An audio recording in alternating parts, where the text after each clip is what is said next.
नमस्कार दोस्तों। Global affairs में आपका हार्दिक स्वागत है। आज हम बात करेंगे ग्लोबल सप्लाई चेन जीएससी और ग्लोबल वैल्यू चेन जीवीसी की, जो आज बड़ी बड़ी कंपनियों ने बना रखी हैं, जिसमें 10, 20, 30, 40 देशों में उनका पूरा मैन्युफैक्चरिंग का काम बटा हुआ होता है।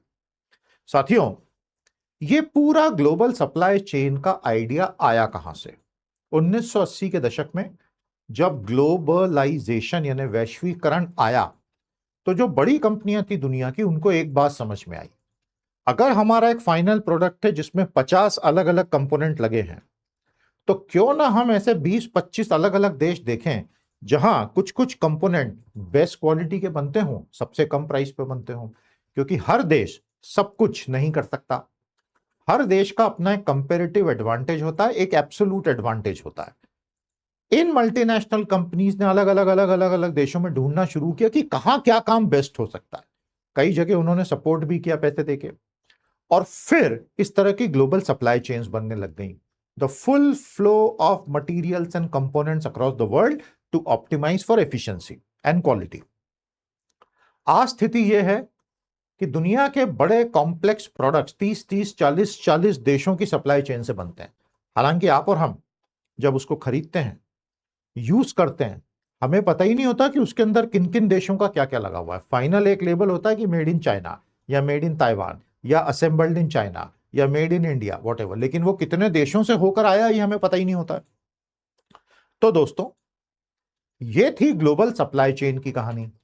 अब ग्लोबल वैल्यू चेन क्या होती है? अगर कुल रॉ मटेरियल निकालने से लेके फाइनल प्रोडक्ट बेचने तक 100 यूनिट का वैल्यू एडिशन हुआ, तो उस वैल्यू एडिशन में कितना परसेंट कौन सा देश लेकर गया, इसको कहते हैं ग्लोबल वैल्यू चेन। तो हर देश की यह कोशिश होनी चाहिए कि वो मैक्सिमम वैल्यू ले सके। असेंबलिंग करने में आप ज्यादा वैल्यू नहीं निकाल सकते। डिजाइन में अच्छी वैल्यू मिलती है, बेसिक मैन्युफैक्चरिंग ऑफ कंपोनेंट्स में अच्छी वैल्यू मिलती है, लेकिन अगर आप सिर्फ असेंबलिंग कर रहे हैं तो उसमें वैल्यू थोड़ी सी कम मिलेगी। तो इसको कहते हैं ग्लोबल वैल्यू चेन।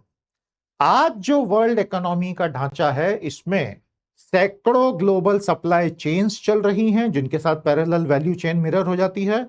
और धीरे धीरे धीरे ये ढांचे टूट रहे हैं, क्योंकि सब तरफ युद्ध हो रहे हैं और हर आदमी अपने नेशनलिस्टिक मार्केट की बात करने लगा है। साथियों, हमारे चैनल संदीप मानूधन सैंडी को सब्सक्राइब कर लीजिए और इस वीडियो को लाइक जरूर कीजिएगा। Thank you so much.